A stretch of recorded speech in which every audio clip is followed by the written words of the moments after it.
Velkomin á þessa námshljóðbókakynningu með texta.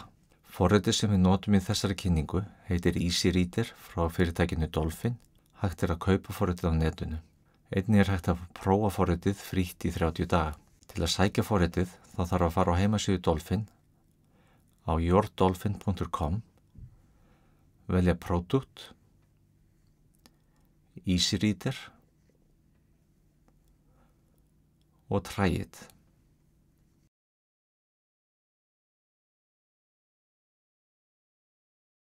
Forritið kostar 35 pund. Ég búinn að sækja forritið og setja það upp á þessari tölvu. Einnig hef ég sótt hljóðbókina Lífeðlisfræði, 4. útgáfa, á vef Hljóðbókasafn Íslands sem ég ætla sýningur í þessari kynningu. Hægt að minnka og stækka letur og myndir með því að nota plús og mínus takkana hérna.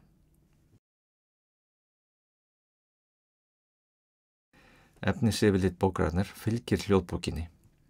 Þannig hægt að ferðast bókina eftir efnisyfirliti, velja kafla og undirkafla.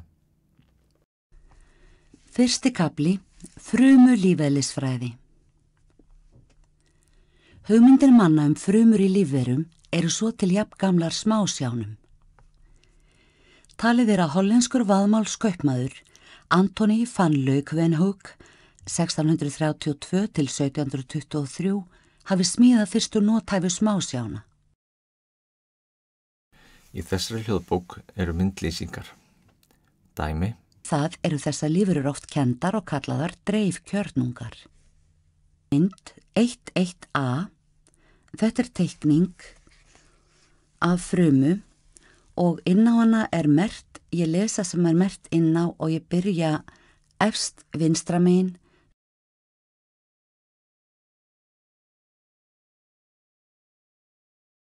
Einnig hægt að velja og fara beint á ákveðna síður í hljóðbókinni.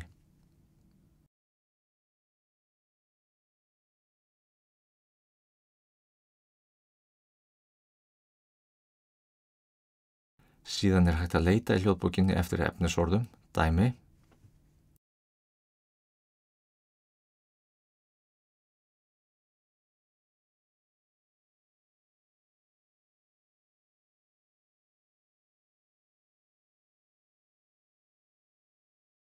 Einnig hægt að merkja texta og skrifa athugasemdir eða glósur við textan.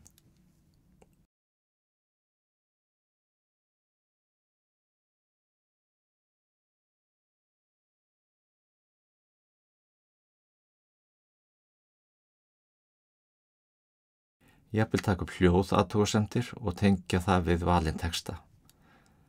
Þetta vistast síðan allt undir bookmark.